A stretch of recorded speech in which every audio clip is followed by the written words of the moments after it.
One of the most important things in fantasy football is offensive line play. That can absolutely make or break an NFL offense and can make or break your fantasy football team because that can impact the quarterback, the running back, and the wide receiver. So today we are talking through the top 10 offensive lines and how that's going to be impacting the offenses and running backs in that offense. But before we get into it, we are on the way to 3,000 subscribers. So if you haven't already, hit that like button, hit that subscribe button, trying to help you all win your fantasy football championships in 2024. Starting off with the first offensive line, it is going to be the Detroit Lions. And to nobody's surprise, the Detroit Lions had an absolutely amazing rushing attack last year between David Montgomery and Jahmyr Gibbs. If we're looking at this offensive line, of course, the projected starters are here on the screen. We're super excited about it because, like we said, last year we saw the ultimate level touchdown upside from a guy like David Montgomery. We saw them invest in first-round pick Jahmyr Gibbs last year, so we're looking at second-year sophomore season for Jahmyr Gibbs. We're expecting an absolute breakout because you're having to take him in the back end of the first in your underdog leagues. I'm pumped to see how things turn out because if we look at the actual snap percentages last year, Jahmyr Gibbs had a 57% snap share. We had David Montgomery having a 48% snap share. Let's not forget David Montgomery got hurt around week 8, was out about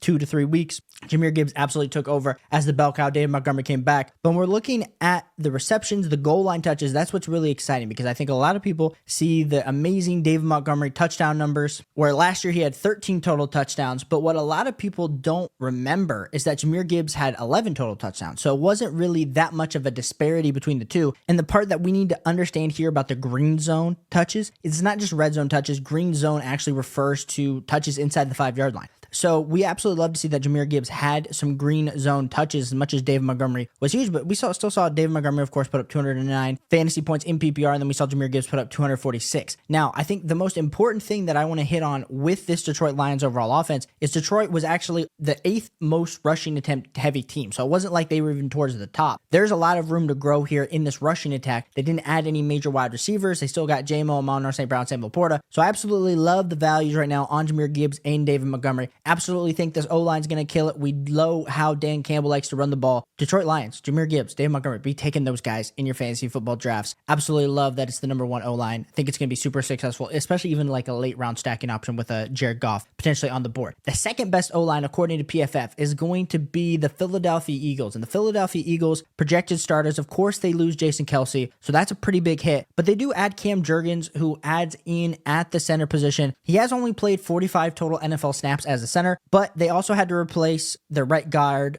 Tyler Steven, who also played 71 snaps on offense as a rookie, and he wasn't overly impressive. But we still have an elite level offensive line for the Philadelphia Eagles, nevertheless, with the 2 tackles. And we got Saquon Barkley added into this offense. Saquon Barkley has been uber efficient in his NFL career. I know last year's 3.9 yards per carry wasn't great, but let's be clear. Who else were the other opposing defenses trying to stop? It was like Saquon Barkley or bust. Daniel Jones stunk. He got injured. Then you got like Tommy DeVito, Tyrod Taylor. You had Darren Waller as a receiver. You didn't have a guy like where they had Malik Neighbors this year that could actually take the top off of defense. So Saquon Barkley was kind of screwed, but still put up RB9 points per game numbers last year with 962 rushing yards on 247 attempts. Now, imagine those 247 attempts in a Philadelphia Eagles offense. That's amazing. Now, I know a lot of people are worried about the overall touchdown upside of a guy like Saquon Barkley because they're like, hey, Jalen Hurts in the tush push. Like Saquon Barkley, as much as he's been kind of a touchdown or bust over the last few seasons, it felt like he only had 10 total touchdowns in the last 2 years. So as much as I think he's going to get an efficiency boost beyond a better offense, I think we could be talking about Saquon Barkley getting into the top 6, 5 points per game basis, just if his touchdowns can go from like 10 to 15. Now, we do know touchdowns can be super finicky. You can't really predict them, but I think on an offensive line, on a team like the Philadelphia Eagles, Saquon Barkley is absolutely going to erupt. The third best offensive line, according to PFF, is going to be the Indianapolis Colts, which bodes well for our guy, Jonathan Taylor. And last year, Jonathan Taylor and Zach Moss were kind of the talk of what was happening because Jonathan Taylor, of course, got injured heading into the season, had a little bit of contract negotiation talk as well. Zach Moss comes in and absolutely takes over. Where Zach Moss, of course, had 23 green zone touches, Jonathan Taylor had 16. Jonathan Taylor put up 156 points in PPR. Zach Moss put up 171. Now, Zach Moss is gone in free agency, but we still in Indianapolis have a guy like a Trey Sermon backing up Jonathan Taylor. So a lot of people are excited, but they're also a little bit nervous because we also do have another another rushing quarterback, kind of similar to Saquon Barkley, with Anthony Richardson. So what's a rushing attack going to look like with Anthony Richardson and with Jonathan Taylor? The one thing I will say about Jonathan Taylor is in his overall RB1 finish that he had back in 2021, he did have 20 total touchdowns. Last year, he had 8 total touchdowns, which put him as RB12. Let's say he kind of meets in the middle. Let's say he gets 13 to 14 touchdowns this next season, still averages 4.5 yards per carry, has around 280 to 300 rushing attempts. We're talking about him being back into, like we said, the RB4, RB3 points per game conversation in this offense, especially with this elite level offensive line that the Indianapolis Colts do have under Shane Steichen. Let's not forget, Shane Steichen is of the Philadelphia Eagles mode. He absolutely loves to run the ball. And I think with the improvements of Anthony Richardson, with an elite level passing attack with Michael Pittman, Josh Downs, A.D. Mitchell, Jelani Woods, we like how this is stacking up for an elite level offensive line like the Indianapolis Colts. Jonathan Taylor's going to be that dude. Right now on the conglomerate, ADP is going off the board as RB4. Overall player 10. Feels very good for Jonathan Taylor and this overall offensive line. We move on to the 4th best offensive line right now in the NFL according to PFF, and it's going to be the Cleveland Browns. And the Cleveland Browns, their running back scenario is a little bit interesting when we're looking at the Cleveland Browns with Jerome Ford and Nick Chubb, who was coming off the ACL, MCL, all the L's that he had to take last season when he got injured. Now, we do have Deshaun Watson. We'll have to see how that plays out at quarterback. I'm expecting a bounce back for Deshaun Watson. Hearing a lot of good things out of camp from Deshaun Watson. But Jerome Ford's going to be the first guy to get the touches in this offense. And last year, Jerome Ford had 12 green zone touches, and Nick Chubb had only 2. Of course, Nick Chubb did get injured. So Jerome Ford, 213 points in PPR, feels absolutely great at the current ADP that you're getting, because a lot of people are still drafting Nick Chubb, expecting him to kind of come back. But the fact that you have to draft Nick Chubb at overall player RB35 and Jerome Ford's all the way down at RB41, ladies and gentlemen, I think Jerome Ford has RB2 upside, and you get to draft him as an RB3. Low-key, almost he's getting into the RB4 territory. And we don't know what's going to happen with Nick Chubb. I'm hoping all the best, because Nick Chubb is one of the best running backs in the NFL, and you are definitely getting the ACL discount. So I'm just worried about how long it's actually going to take Nick Chubb to get on the field. Of course, year 1 off of an ACL, the explosion's not always there. So that's kind of my biggest concern with a guy like Nick Chubb. So I like both of these running backs in their overall offenses. Definitely love it. 5th overall offensive line ranked according to PFF is going to be the New York Jets. And New York Jets have Breece Hall, who was an absolute fantasy football monster last season. Add in Aaron Rodgers into this offense, and I think it's all lights up from here. The reason that I like Breece Hall is not just because everyone and their mom is ranking Breece Hall as a top 2 running back in the NFL and in fantasy football this year. It's the fact that he was RB6 last year playing with Zach Wilson, had 9 total touchdowns. Like, if this offense is more efficient, we all saw how putrid the offense was with Zach Wilson. We could easily project Breece Hall to like 15 or 16 total touchdowns, and that's instantly going to boost him in the top 3 running backs, if not get him into that overall RB1 conversation. And so when you're having to draft him, you're having to draft him early.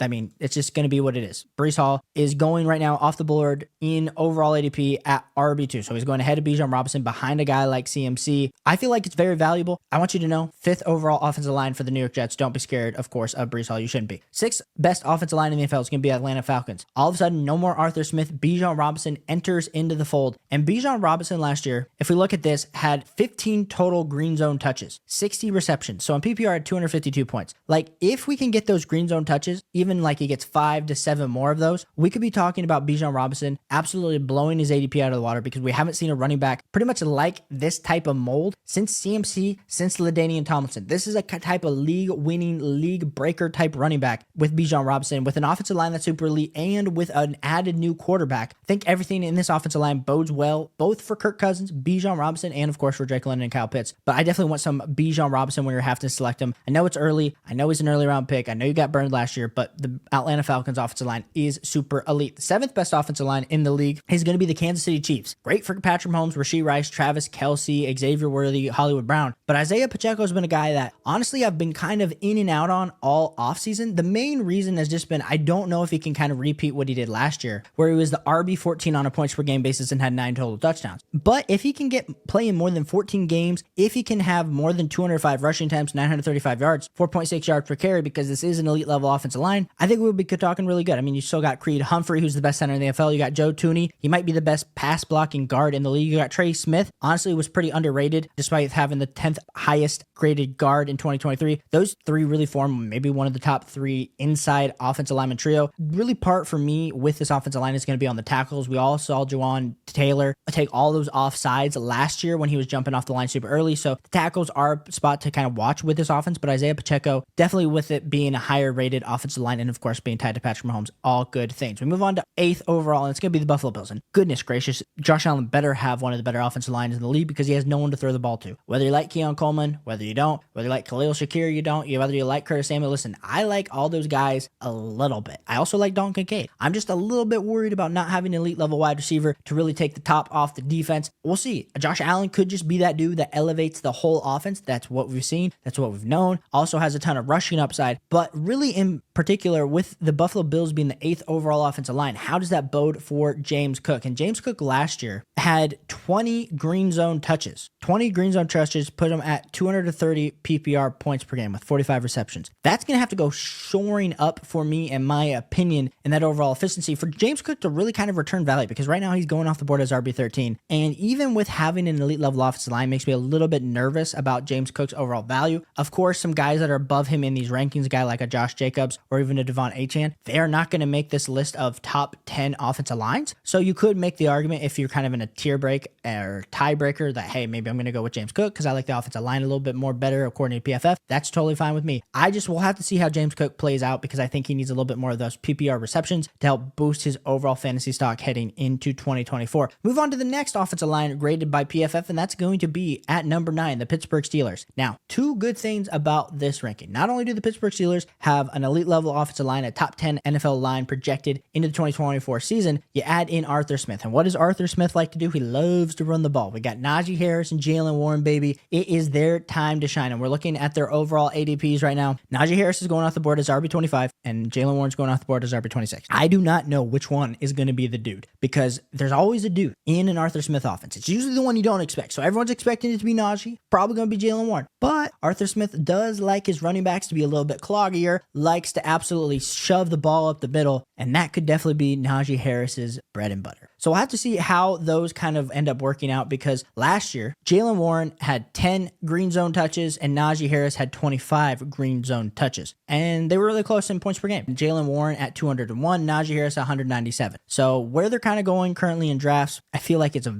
pretty appropriately valued. Based on this offensive line play, maybe they are a little bit underrated with where they're currently going off the board. And the 10th best offensive line in the NFL. It's kind of been a fall from grace for this team because they used to have like the number 1 offensive line. It's going to be the Dallas Cowboys. So their offensive line got a little bit older. Now they had to replace some stuff. I mean, Cowboys let left tackle Tyron Smith and center Tyler Blazaz walk in free agency. And so now they have a new left tackle in Tyler Guyton, and Brock Hoffman is expected to play center. So it also didn't help really for the Dallas Cowboys that Terrence Steele had a very disappointing 2023 season. So really, like we said, we're going to have to see how Zach Martin and Tyler Smith do at the guard spots this year, and they can help elevate that overall offensive line. So when we're looking at the 2 running backs in this offense, we're looking at a guy like a Zeke Elliot and a Rico Dowdle. And Rico Dowdle's been getting a ton of raving reviews out of camp, but when we're looking at their overall ADPs, RB36 for Zeke and Rico Dowdle is at RB48. We feel really great about both of those values. It's hard to say how they're going to perform in this offense because, to be honest, Tony Pollard was such a disappointment last year. And especially with neither one of them going to be the primary ball killer, it's going to be a little bit more RB by committee. Those are kind of my feelings where we can't really look at like green zone touches. We can't really look at the overall metrics. We do know Zeke's been getting older, so his overall efficiency has dropped. Rico Dowdle, like I said, was an undrafted free agent who has really come on the scene and made a little bit of rush. I loved him as a stash last year. I thought when he got his opportunity, he did look really good. So Rico Dowdle in this overall top 10 offensive line for the Dallas Cowboys can definitely help make the offense go. I know Mark McCarthy wants to throw the ball a ton, but we'll have to see how that impacts the overall rankings. So like I said, I wanted to bring you the top 10 offensive lines so that you know who the top 10 offensive lines are, not only for the running backs, because that is majorly important when you're drafting, but also for the other position players, because you can kind of start to find some values when you know that, hey, there is blocking, they're going to be able to be on time, they are going to be able to do their offense that they want and not be so much dictated by the defense because they are able to block appropriately. If you like fantasy football, hit that like and subscribe button on the way to 3,000 subscribers. We are building the best fantasy football community as well as helping you win a fantasy football championship. So I want you here in the community, hit that like and subscribe button and check out these 2 videos if you haven't already, and I'll catch you on the next one. Peace.